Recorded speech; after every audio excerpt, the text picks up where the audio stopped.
Hello students, জ্ঞানজ্যোতি coaching স্যারের পক্ষ থেকে তোমাদের আরেকবার স্বাগত জানাই। আমি রাজীব স্যার এবং আজকে আমরা আলোচনা করব সিবিপিপি বিইউ এর তোমরা যারা সেকেন্ড সেমিস্টারের জন্য পলিটিক্যাল সায়েন্স নিয়ে পড়াশোনা করছো বিভিন্ন কলেজের আন্ডারে। তো আমাদের কাছে আজকে যে আলোচনার বিষয়টা রয়েছে মেজর পেপার 2 এর, সেটা হলো অধিকার কি এবং পৌর অধিকার এবং রাজনৈতিক অধিকারগুলো কি কি রয়েছে। তো এই ব্যাপারটা নিয়ে আজকে আমরা আলোচনা করব। তার আগে তোমরা যারা আমাদের চ্যানেলে প্রথমে এসেছো বা এখনো আমাদের চ্যানেলটিকে সাবস্ক্রাইব করোনি, তারা অবশ্যই চ্যানেলটিকে সাবস্ক্রাইব করো এবং পাশে থাকা বেল আইকনটিকে ক্লিক করে দিও, যাতে আমাদের পরবর্তী ভিডিও নোটিফিকেশন তোমরা খুব সহজেই পেয়ে যেতে পারো। এছাড়া তোমরা যারা অনলাইনে আমাদের সাথে যুক্ত হতে চাও এবং আমাদের থেকে কোর্স পারচেস করতে চাও, তারা নিচে যে নাম্বার তোমরা দুটো দেখতে পাচ্ছ, এই দুটো নাম্বারে আমাদের সাথে সরাসরি যোগাযোগ করতে পারবে। অনলাইনে যেই সমস্ত সুযোগ সুবিধাগুলো আমরা তোমাদের জন্য রেখেছি, তোমরা আমাদের এখান থেকে পেয়ে যাবে live classes, high quality notes, recorded classes এবং 100% কমন সাজেশন। এছাড়া মেজর স্টুডেন্টদের জন্য সমস্ত কোর্স ফ্রি, পুরো সেমিস্টারের কোর্স ফ্রি আমরা রেখেছি শুধুমাত্র 1199 এবং মাইনর স্টুডেন্টদের জন্য পুরো সেমিস্টারের সমস্ত সাবজেক্টের কোর্স ফ্রি রেখেছি শুধুমাত্র 699। এছাড়া গুগল প্লে স্টোরে আমাদের একটা অ্যাপ্লিকেশন রয়েছে বা অ্যাপ রয়েছে, যেই অ্যাপটার নাম হলো পিস্টিকল এডুকেশন। তো এই অ্যাপ্লিকেশনটা ডাউনলোড করেও তোমরা আমাদের সাথে যুক্ত হতে পারবে এবং সেই অ্যাপ্লিকেশনের মাধ্যমে আমাদের কোর্সগুলোকে অ্যাক্সেস করতে পারবে। তো এবার মেন টপিকে আসা যাক। তো কি যে অধিকার কি আছে, দেখো অধিকার মানে হলো সাধারণভাবে অধিকার বলতে বোঝানো হয় যে কিছু একটা কাজ করার দাবি, যেটা আমরা নিজের ইচ্ছা মতো করতে পারি, ঠিক আছে, কোনো কিছু করার দাবি, এটাকেই বলা হয় অধিকার। রাষ্ট্রবিজ্ঞানে এই মত গ্রহণযোগ্য বলে মনে করা কিন্তু হয় না, ঠিক আছে, কোনো কিছু করার দাবি, এই যে দাবিটা, এটা রাষ্ট্রবিজ্ঞানে কিন্তু এটা ঠিক ততটা ভাবে গ্রহণযোগ্য নয়। অধ্যাপক ল্যাস্কি বলেন যে এই ব্যাপারে, অধিকার হলো সমাজ জীবনের সেই সমস্ত শর্ত, যেই শর্তগুলি ছাড়া কোনো মানুষের সর্বাঙ্গীন বিকাশ ঘটতে পারে না। মানে যেই সমস্ত শর্তগুলি পূরণ ছাড়া মানুষ তার নিজের সর্বাঙ্গীন বিকাশ যদি ঘটাতে না পারে, ঠিক আছে, সেগুলোকে বলা হয় অধিকার।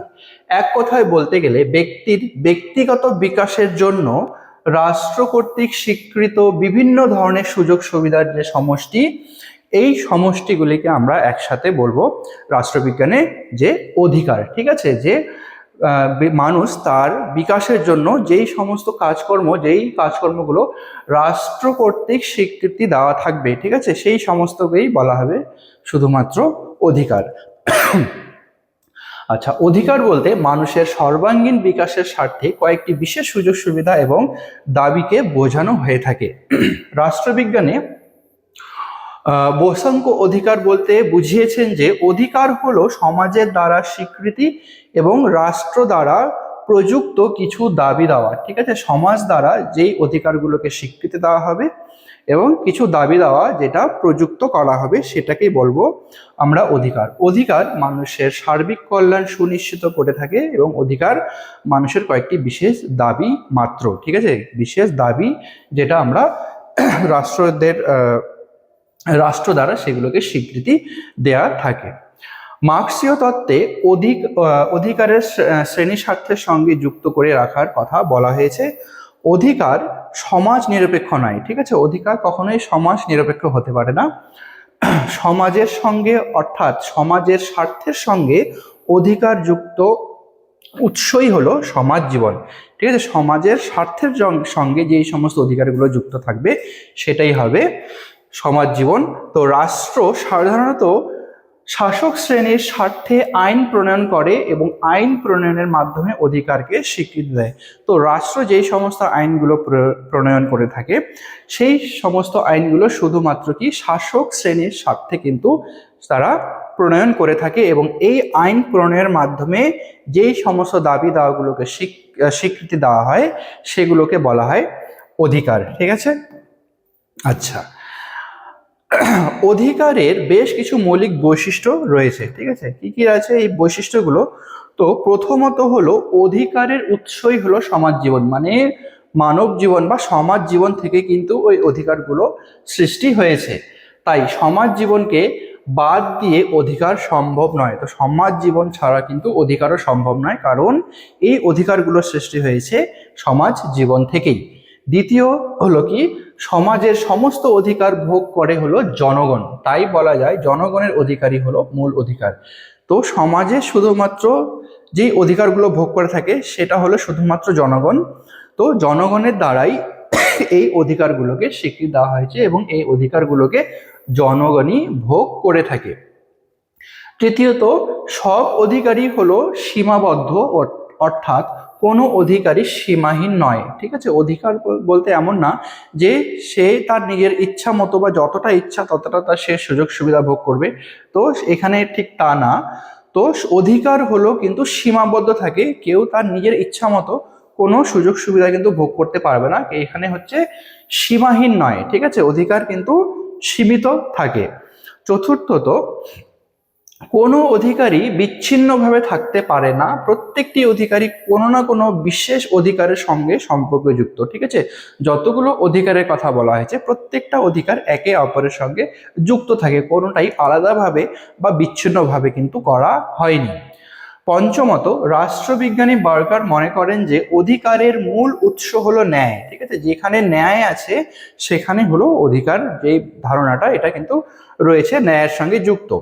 তিনি অধিকারের দুটি উৎসের কথা এখানে বলেছেন, যেটা হলো ব্যক্তির ব্যক্তিত্ব এবং রাষ্ট্র এবং রাষ্ট্রের আইন। ঠিক আছে, তো রাষ্ট্রবিজ্ঞানী যে বার্কার তিনি মনে করেন যে অধিকারের মেন দুটো উৎস রয়েছে, একটা হলো ব্যক্তির ব্যক্তিত্ব এবং রাষ্ট্র এবং রাষ্ট্রের আইন দ্বারা যেই সমস্ত আইনগুলো বলবৎ করা হয় বা স্বীকৃতি দেওয়া হয়।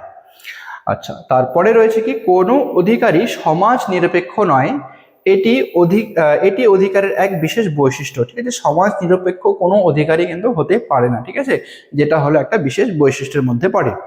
সপ্তমত, মার্ক্সীয় দৃষ্টিভঙ্গি অনুসারে সমস্ত অধিকারের দাবি হলো কোনো না কোনো বিশেষ শ্রেণীর দাবি। ঠিক আছে, সমস্ত অধিকারে যেই সমস্ত দাবি দাওয়াগুলো করা হয় বা রাখা হয়, প্রত্যেকটা দাবি দেওয়া হলো কোনো একটা বিশেষ শ্রেণীর দাবি, যেটা অধিকার হিসেবে এখানে প্রতিফলিত করা হয়।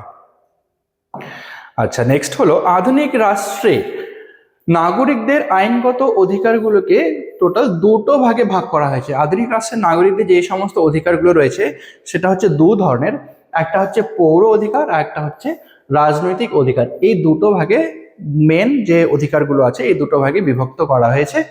তো পৌর অধিকারগুলিকে আরো কয়েকটি ভাগে ভাগ করে আলোচনা করা যেতে পারে। তো কয়েকটি প্রধান যে পৌর অধিকারগুলো আমাদের রয়েছে সেটা হলো জীবন ধারণের অধিকার, স্বাধীনতার অধিকার, মত প্রকাশের অধিকার, সমিতি গঠন করার অধিকার, ধর্মীয় স্বাধীনতা এবং সম্পত্তির অধিকার। তো এখানে মোট 6টা পৌর অধিকারের কথা বলা হয়েছে। তো প্রথম যে অধিকারটা হলো জীবন ধারণের অধিকার। এটা কি, দেখো, নাগরিকদের জীবন ধারণের অধিকার হলো প্রধান। কোনো নাগরিক সে সঠিকভাবে সেই রাষ্ট্রে জীবন ধারণ করতে পারছে কিনা সেটা কিন্তু একটা অধিকার, মানে তাকে অধিকার দেওয়া হবে যে ওই রাষ্ট্রে তার ইচ্ছা মতো কিন্তু সঠিকভাবে সে জীবন ধারণ যেন করতে পারে। জীবনের অধিকার ব্যতীত অন্যান্য অধিকারগুলি মূল্যহীন। যদি সে ঠিকমতো সেই রাষ্ট্রে জীবন ধারণই করতে না পারে তাহলে বাকি স্বাধীনতার অধিকার বা ধর্মীয় অধিকার বা সমিতি গঠন সমস্ত অধিকারের কিন্তু কোনো মূল্য থাকবে না তখন। তো মেন যে অধিকারটা হলো পৌর অধিকারের মধ্যে সেটা হলো জীবন ধারণের অধিকার। ঠিক আছে, আচ্ছা, দ্বিতীয় নম্বরে রয়েছে স্বাধীনতার অধিকার। স্বাধীনতা অধিকার বলতে বোঝায় স্বাধীনভাবে ব্যক্তি চলাফেরার অধিকার। ঠিক আছে, স্বাধীনভাবে কোনো ব্যক্তি স্বাধীনভাবে কোনো ব্যক্তির চলাফেরার অধিকারকে আমরা বলবো স্বাধীনতার অধিকার, যে সে যেন সঠিকভাবে বা যখন ইচ্ছা সে যেখানে যেন ঠিকভাবে বা স্বাধীনভাবে চলাফেরা করতে পারে। স্বাধীনতার অধিকারের মাধ্যমে ব্যক্তি স্বাধীন রাষ্ট্রে যে কোনো পেশা বা বৃত্তি গ্রহণ করতে পারে। তো এই স্বাধীনতার অধিকার শুধু চলাফেরা করার অধিকারের সাথে সাথে সে শুধুমাত্র চলাফেরার অধিকার নয়, তো তার মধ্যে আরো রয়েছে কি, সে তার ইচ্ছা মতো যে কোনো ধরনের পেশা বা বৃত্তি সে নিজের ইচ্ছা মতো গ্রহণ করতে পারে। নাগরিক নিজের পছন্দ অনুযায়ী জীবন নির্বাচন করতে পারে। ঠিক আছে, সে তার জীবন কিভাবে নির্বাহ করবে সে তার ইচ্ছা মতো সেটাকে করতে পারে। ব্যক্তির এই অধিকার ক্ষুণ্ণ হলে ব্যক্তি আদালতে দ্বারস্থ হতে পারে। যদি কেউ এই অধিকারগুলোকে ক্ষুণ্ণ করে থাকে যেভাবেই হোক, রাষ্ট্র রাষ্ট্রের দ্বারা হোক বা অন্য কোনো ব্যক্তির দ্বারাই হোক, সেই ব্যক্তি কিন্তু তখন আদালতের কাছে কিন্তু দ্বারস্থ হতে পারবে যদি তার স্বাধীনতার অধিকার যদি কোনোভাবে ক্ষুণ্ণ হয়ে থাকে। আচ্ছা, তৃতীয় নম্বরে রয়েছে মত প্রকাশ করার অধিকার। ঠিক আছে, আচ্ছা, আধুনিক রাষ্ট্রে ব্যক্তি স্বাধীন মত প্রকাশের অধিকারী। ঠিক আছে, আধুনিক রাষ্ট্রে কিন্তু প্রত্যেকটি ব্যক্তি তার মত প্রকাশ করতে পারে স্বাধীনভাবে, কেউ তাকে তার মত প্রকাশ করতে কিন্তু বাধা দিতে পারে না। ঠিক আছে, তো ব্যক্তি মত প্রকাশের অধিকার না থাকলে ব্যক্তির ব্যক্তিত্ব বা কখনোই বিকশিত হতে পারে না। যদি কোনো ব্যক্তি ইচ্ছুক হয় তবে সে তার মতামত লিখিতভাবেও প্রকাশ করে জনমতকে জানাতে পারে। ঠিক আছে, বা জনমত গঠন করতে পারে। তো এখানে বলা হয়েছে যে কোনো ব্যক্তির মত প্রকাশের অধিকার যেটা, সে তার ইচ্ছা মতো কিন্তু সে মত প্রকাশ করতে পারে, এখানে কেউ তাকে বাধা দিতে পারবে না। ঠিক আছে, তো এক ব্যক্তির যে মত প্রকাশের অধিকার যদি সঠিকভাবে দেওয়া না হয়ে থাকে তাহলে কিন্তু তার কখনোই বিকশিত হতে পারবে না। ঠিক আছে, সেই ব্যক্তির ব্যক্তিত্ব কিন্তু কখনোই বিকশিত হতে পারবে না। তো এটা ছিল তৃতীয় অধিকার পৌর অধিকারের মধ্যে। আচ্ছা, তো চতুর্থ অধিকার যেটা রয়েছে সেটা হলো সমিতি গঠন করার অধিকার। এখানে কি আছে দেখো, ব্যক্তির চাহিদা পূরণের জন্য সমাজ এবং সমাজের বিভিন্ন সংগঠন গড়ে উঠেছে বা মানুষ তার নিজস্ব প্রয়োজনে সমাজ গড়ে তুলেছে, বিভিন্ন প্রতিষ্ঠান গঠন করেছে এবং বিভিন্ন সমিতি। এই ধরনের অধিকার ব্যক্তির পৌর অধিকারের একটা দৃষ্টান্ত। সে তার ইচ্ছা মতো বা তার চাহিদা অনুযায়ী তার কখন সভা সমিতি সে গঠন করতে পারে নিজের ইচ্ছা মতো। ঠিক আছে, সেটা তার নিজের প্রয়োজনেও হতে পারে। ঠিক আছে, নিজের প্রয়োজনে হতে পারে বা যেই সমাজে ও বসবাস করছে সেই সমাজের প্রয়োজনেও হতে পারে। আচ্ছা, নেক্সট রয়েছে পঞ্চম নম্বরে ধর্মীয় স্বাধীনতার অধিকার। ভারতীয় সংবিধানে স্পষ্ট করে বলা হয়েছে যে ভারত একটি ধর্ম নিরপেক্ষ রাষ্ট্র, যেখানে কোনো এক বিশেষ ধর্মের বিশেষ মর্যাদা দেওয়া হয় না। এখানে সকল ধর্মকে সমানভাবে মর্যাদা এবং সমানভাবে শ্রদ্ধা বা সম্মান করা হয়। ভারতে বিভিন্ন জাতের মানুষ বসবাস করে এবং তাদের ধর্মও ভিন্ন ভিন্ন। ঠিক আছে, শুধুমাত্র কোনো এক ধর্মের মানুষ বা এক জাতির মানুষ কিন্তু ভারতবর্ষে বসবাস করে না। এখানে বিভিন্ন ভাষার, বিভিন্ন ধর্মের, বিভিন্ন জাতের মানুষ আমাদের ভারতবর্ষে বসবাস করে এবং প্রত্যেককেই সে তার নিজের ধর্ম নিজের ইচ্ছা মতো গ্রহণ করতে পারে। এখানে কেউ তাকে কিন্তু একটা বিশেষ ধর্ম নেওয়ার জন্য বাধা সৃষ্টি বা বল প্রয়োগ কিন্তু করতে পারে না। সংবিধানে উল্লেখিত ধর্মনিরপেক্ষতার অর্থ হলো যে কোনো ব্যক্তি নিজ নিজ ধর্মীয় স্বাধীনতা পালন করতে পারে। ঠিক আছে, যদিও এখন ধীরে ধীরে এই ব্যাপারটা আস্তে আস্তে শেষ হয়ে যাচ্ছে, মানে দেখা যাচ্ছে না। ঠিক আছে, এখন বিভিন্ন এমন রাষ্ট্র তৈরি হতে চলেছে বা অনেক অনেক গোষ্ঠী তৈরি হয়েছে যে তার নিজেদের ধর্মটাকেই মানুষের উপরে চাপানোর চেষ্টা করছে। আচ্ছা, তারপরে রয়েছে কি সম্পত্তির অধিকার। পৌর অধিকারের মধ্যে একটি বিশেষ অধিকার হলো সম্পত্তির অধিকার বা সম্পত্তি লাভের অধিকার। ব্যক্তি তার নিজস্ব প্রয়োজনে সম্পত্তি ক্রয় বা বিক্রয় করতে পারে, তবে রাষ্ট্র সমাজের কল্যাণ সাধনের জন্য সম্পত্তির অধিকারের উপর নিয়ন্ত্রণ আরোপ করতে পারে। এক্ষেত্রে সম্পত্তির অধিকার কি মানুষ তার নিজের চাহিদা মতো বা নিজের সুযোগ সুবিধার মতো সে সম্পত্তি ক্রয়ও করতে পারে বা বিক্রয়ও করতে পারে, কিন্তু এক্ষেত্রেও কিছু কিছু ক্ষেত্রে কিন্তু সরকার তাদের এই সম্পত্তি ক্রয় বা বিক্রয়ের প্রতি কিছু নিয়ম কানুন তৈরি করেছে। ঠিক আছে, যাতে এই সমস্ত জিনিসগুলো নিয়ন্ত্রণের মধ্যে থাকে। ঠিক আছে, নিয়ন্ত্রণের বাইরে যেন না চলে যায়। আচ্ছা, এবার রয়েছে যে রাজনৈতিক অধিকার। ঠিক আছে, পৌর অধিকার এতক্ষণে দেখলাম আমরা। এরপরে যে দ্বিতীয় নম্বরে আমাদের বিভাগটা রয়েছে সেটা হলো রাজনৈতিক অধিকার। তো এখানে রাজনৈতিক অধিকারগুলিকেও বেশ কয়েকটি ভাগে আমরা আলোচনা করতে পারবো। তো প্রথম যেটা হলো সেটা হলো ভোটদানের অধিকার। প্রথম অধিকারটা হলো ভোটদানের অধিকার, দ্বিতীয় হলো নির্বাচনের অধিকার এবং তৃতীয় নম্বরে যে রাজনৈতিক অধিকারটা আমাদের কাছে রয়েছে সেটা হলো সরকারের কাজের সমালোচনা করার অধিকার। ঠিক আছে, তো সরকারের কাজের সমালোচনা করা, এটা হলো 3 নম্বর অধিকার। আচ্ছা, তো প্রথম অধিকারটা কি আছে?